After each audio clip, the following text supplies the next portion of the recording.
Hello everyone, welcome to economics class. In the previous video, we have discussed about the utility analysis, that is cardinal approach. Today we will discuss about the next concept, that is the indifference curve analysis. Dear students, there are few limitations related with the cardinal measurement of utility. Because of these limitations, there was a need for an alternative approach that came in form of indifference curve analysis. It was propounded by Professor Hicks. That's why indifference curve approach or indifference curve analysis is also known as Hicksian approach. Let's start the topic. First, we will discuss about the limitations of cardinal utility analysis. Limitations in cardinal utility analysis.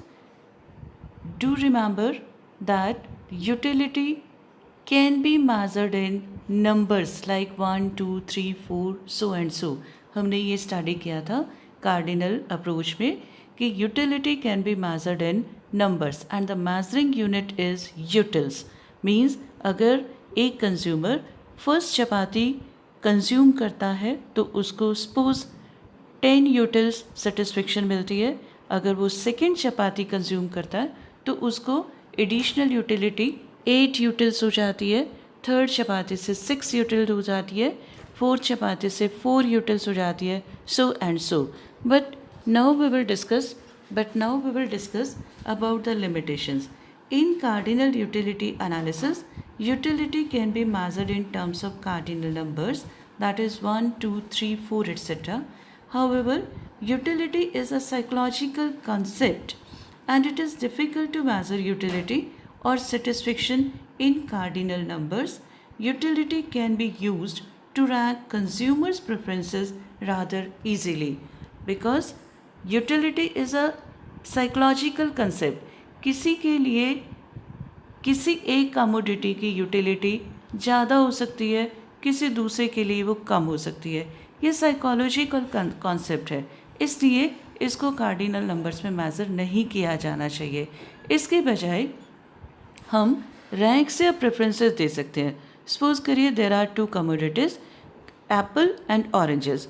तो किसी consumer के लिए Apple की preferences ज़्यादा हो सकती है as compare to orange. मतलब ये एक बेटर ऑप्शन नज़र आता है कि हम यूटिलिटी को रैंक्स या प्रेफरेंसेस में मेज़र करें as compare to the numbers. So it is the principle limitation of cardinal utility theory that it measures the utility in cardinal number. मतलब मेन जो इसकी प्रॉब्लम है वो है ही यही इसकी लिमिटेशन है. हम क्या कह रहे हैं कि utility can not be measured in cardinal numbers at all because it is a psychological fact, psychological term. That's why it will be better to measure utility in terms of preferences. अभी मैंने आपको बताया कोई 2 commodities हैं, दोनों में से एक कंज्यूमर किसी को प्रेफर कर सकता है.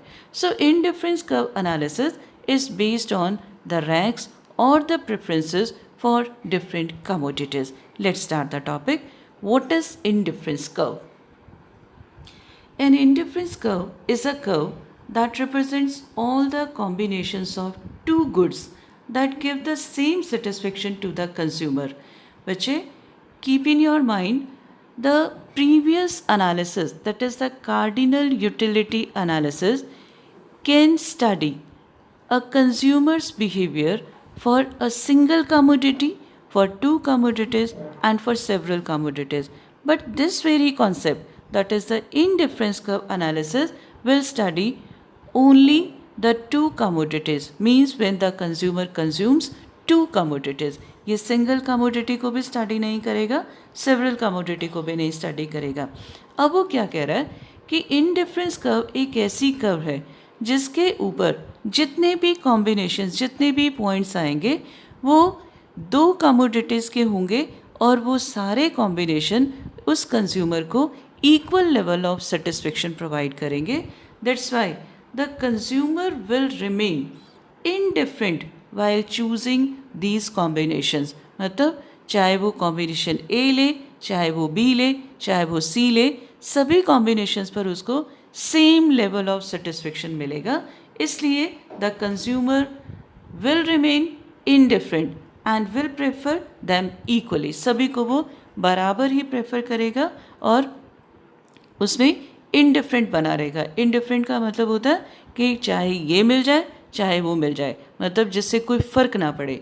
जैसे एक एग्जांपल दो, अगर मेरे नेबरहुड में मेरे जो नेबर हैं वो अपने बेटे की पिटाई कर रहे हैं, मुझे बुरा ज़रूर लग सकता है लेकिन मैं कुछ करूँगी नहीं, because I am quite indifferent. लेकिन अगर वही नेबर मेरे बेटे की पिटाई कर रहा है, अब मैं यहाँ इनडिफरेंट नहीं रहूँगी. इनडिफरेंट का मतलब क्या होता है, मुझे इससे फ़र्क नहीं पड़ रहा. Means because all the combinations on the curve are providing equal level of satisfaction to the consumer. That's why the consumer will prefer them equally and will remain indifferent while choosing these combinations. Now move to the next topic. Few assumptions are there. The very first assumption,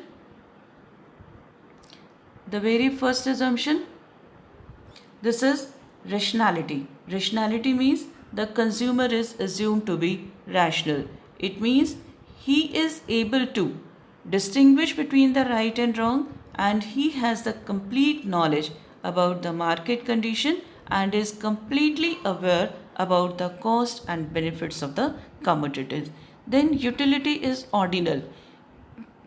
Previous approach में हमने discuss किया था utility is measured in cardinal numbers, but now utility is ordinal, means it is based on the ranks and preferences of the consumer. अभी मैंने आपको बताया कि दो कमोडिटीज़ हैं, एप्पल एंड ऑरेंजेस. मेरी एप्पल के लिए प्रेफरेंसेस ज़्यादा हो सकती हैं as compare to orange. Then consistency means क्या है, if in one period the consumer prefers bundle A over B, he will never choose B over A in another period. अगर वो किसी एक कमोडिटी को ज़्यादा प्रेफर करना चाह रहा है तो फिर वो उसी कमोडिटी को ही ज़्यादा प्रेफर करेगा, वो बार बार अपनी चॉइस को बदलेगा नहीं, मतलब कंसिस्टेंस बना रहेगा. देन ट्रांसिविटी का मतलब क्या है, a bundle A is preferred to B and B is preferred to C, then bundle A must be preferred to C. If A is greater than B, B is greater than C, then A must be greater than C.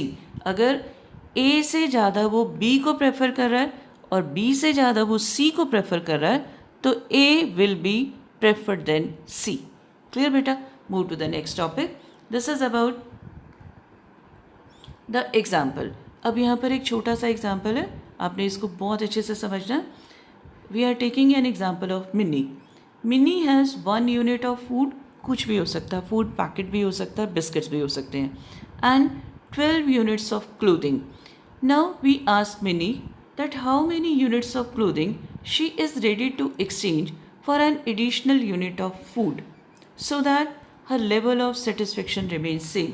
बच्चे अब आपको यहाँ पर ध्यान रखना है कि उसका जो लेवल ऑफ सेटिस्फेक्शन है वो क्या होना चाहिए, same, because this is the basic term of indifference curve that all the combinations are providing him same level of satisfaction.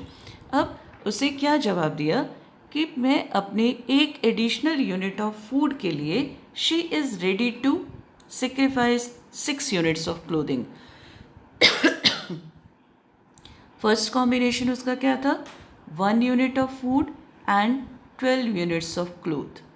Now she is ready to sacrifice 6 units of clothing for 1 additional unit of food. So 2, 6. Then 3 units of food and 4 units of clothing. मतलब अगर उसको third unit और लेना है तो वो 2 units sacrifice को करने को तैयार है. If he wants to get 1 more unit of food, he is ready to sacrifice 1 unit. मतलब with every additional unit of food, the consumer, that is Minnie, is now ready to sacrifice less and less, that is less than before. It is because of the reason as the consumer or as Minnie acquires more and more units of food, his desire to possess food will decrease. Why? Because of law of diminishing marginal utility. क्योंकि जैसे जैसे food packets उसके पास बढ़ते जा रहे हैं, अब desire to have more food has reduced now because of law of diminishing marginal utility. That's why he will ready to sacrifice less and less units of clothing. दो बातें हैं, जैसे जैसे फूड पैकेट्स उसके पास बढ़ते जा रहे हैं, उधर से उसके पास क्लोथिंग कम होती जा रही है. जो चीज़ बढ़ती जा रही है उसकी मार्जिनल यूटिलिटी कम होती जा रही है. क्यों? Law of diminishing marginal utility हमें यही कहता है. As a consumer consumes more and more standard units of the commodity, the marginal utility or the additional utility derived from every successive unit must decline. हो रहा है decline.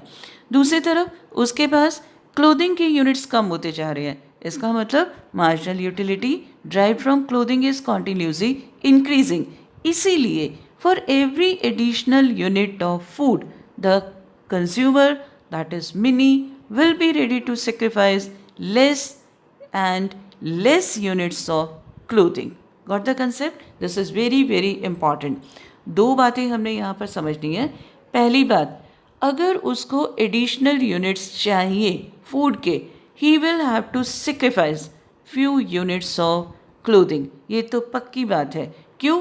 क्योंकि अगर एक को कम किए बिना उसको दूसरा यूनिट भी मिल जाता है. सपोज करिए मैं इसको डिलीट कर रही हूँ एक बार. देखिए बेटा, सपोज करिए कि उसको पहला मिल रहा था 112, क्लियर, और सेकेंड उसको मिल रहा है 2 units of food and 12 units of clothing. In this situation, the consumer will prefer this combination because this combination is providing more units of food without sacrificing any unit of clothing. लेकिन हमारी definition क्या कहती है? All the combinations of two goods provide him equal level of satisfaction. अब इस situation में हमारी definition गलत हो जाएगी, रॉन्ग हो जाएगी, इनएप्रोप्रिएट हो जाएगी. सो हम यहाँ पर क्या डिस्कस करेंगे कि हमेशा ही एक कंज्यूमर को अगर एडिशनल यूनिट चाहिए, he will have to sacrifice few units of another commodity. दूसरी बात हमने क्या निकाली? For every additional unit of food the consumer, that is Mini, will be ready to sacrifice less and less units of clothing. It is because of law of diminishing marginal utility. Dear students, consumers' behavior or the consumer's analysis is based on law of diminishing marginal utility. Essentially, it is based on the application of law of diminishing marginal utility. क्योंकि जैसे ही हम बात करते हैं, consumer is assumed to be rational. It means law of diminishing marginal utility is applicable. Clear beta? Move to the next topic. Now, all this discussion is now in terms of table. This table indicates combination A, that is 1 unit of food and 12 units of clothing. Number 2, B combination, 2 units of food and 6 units of clothing. C, 3 units of food and 4 units of clothing. D combination, 4 units of food and 3 units of clothing. So what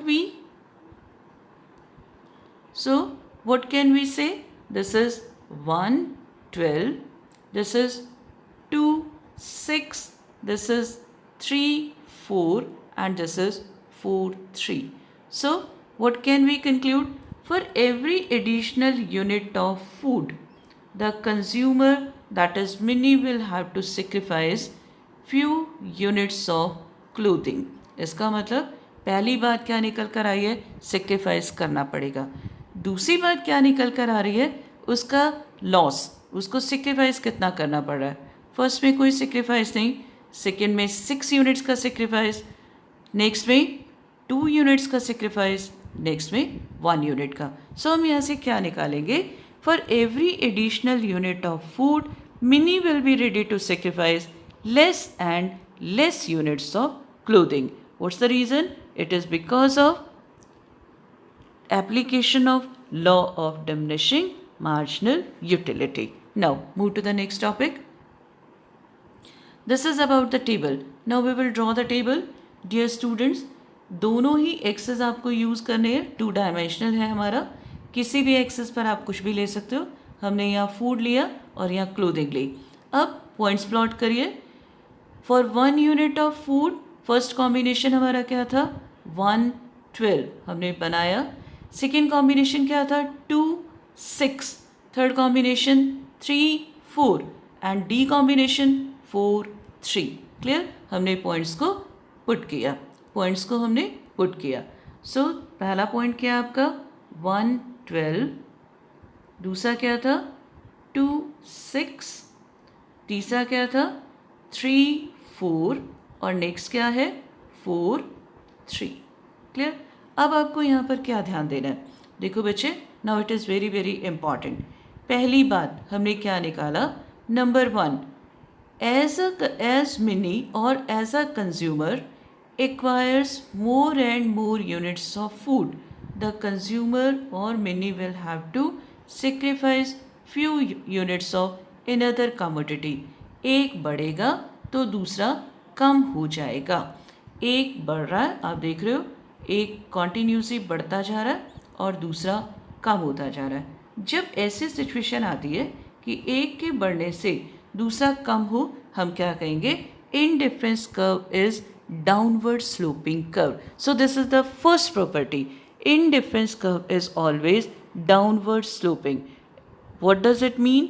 It means if a consumer wants to get more and more units of food, more and more units of good X, the consumer will have to sacrifice few units of good Y. It is because of the reason that all the combinations are providing him same level of satisfaction and he has no reason to prefer a combination. कोई ऐसा reason नहीं है, इसलिए हम क्या कहेंगे?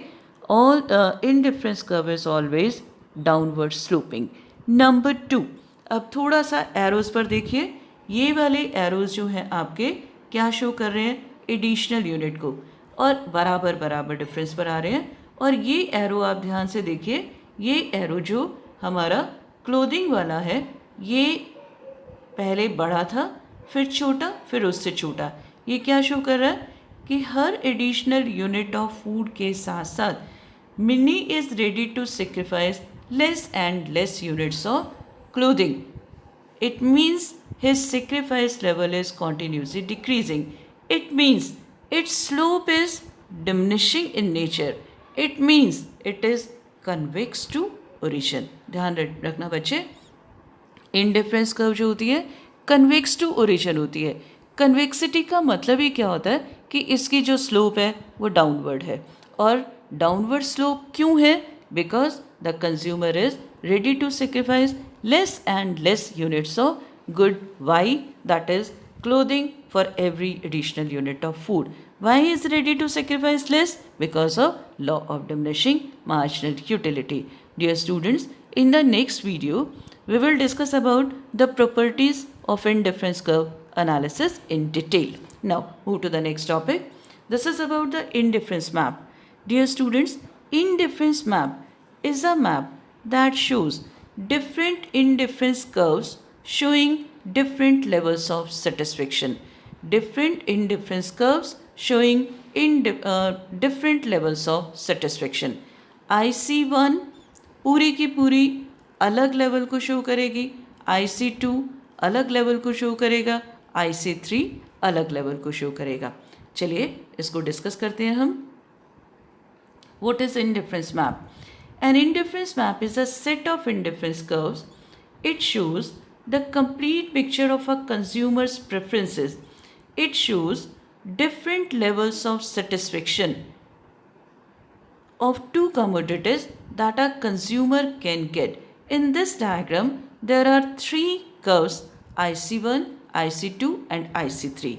Now we will discuss about the concept. Let there is a point A. on IC1, there is a point B on IC2, and there is a point C on IC3. Now, combination A provides him OX units of good X and OY units of good Y. Keep in your mind all the combinations that will lie on IC1 will provide him same level of satisfaction, because it is the definition of indifference curve that all the combinations provide him same level of satisfaction. Now what's about IC2? On IC2 we have point B. This B point,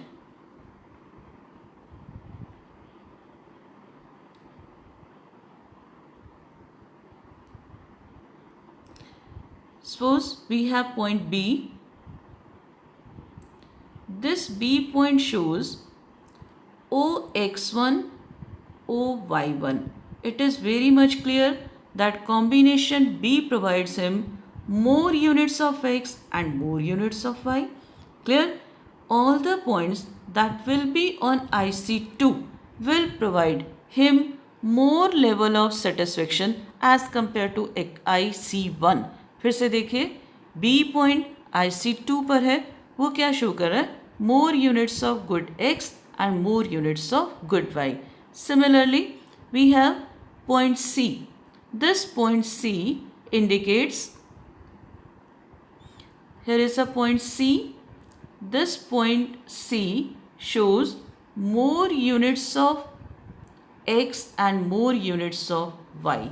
So यहाँ से हमें क्या पता लग रहा है? Higher the indifference curve, higher will be the satisfaction level. Lower the indifference curve, lower will be the satisfaction level.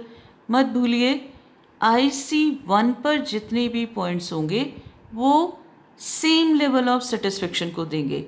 IC2 पर जितने भी होंगे वो सेम लेवल ऑफ सेटिस्फेक्शन को देंगे, लेकिन वो IC1 के बराबर नहीं होंगे, IC1 से ज़्यादा होंगे, because IC2 is higher as compared to IC1. Similarly, IC3 highest curve है, so हम क्या कह सकते हैं? IC3 will provide more satisfaction than IC2 will provide more satisfaction than IC1. So what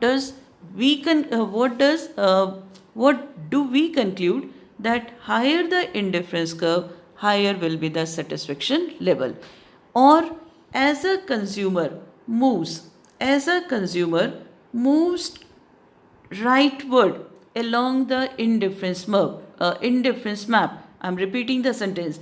As the consumer moves rightward along the indifference map, his satisfaction level continue to increase. Got the concept? So what is indifference map? Indifference map is a map that shows a set of different indifference curves showing different levels of satisfaction to the consumer. Got it, beta? Now this is about the explanation. Explanation abhi maine aapko kara di. You can better understand this. Now few questions are there. These are the questions for assignments. These are very simple. All these 6 questions have already been discussed in this video. So please maintain your fair notebooks and do these questions in your fair notebooks. Clear, beta? If you have any problem, you can send me your doubts, me personally or to the app. Clear, beta? Okay. Goodbye. Have a wonderful day. Stay home. Stay safe. Goodbye, dear students.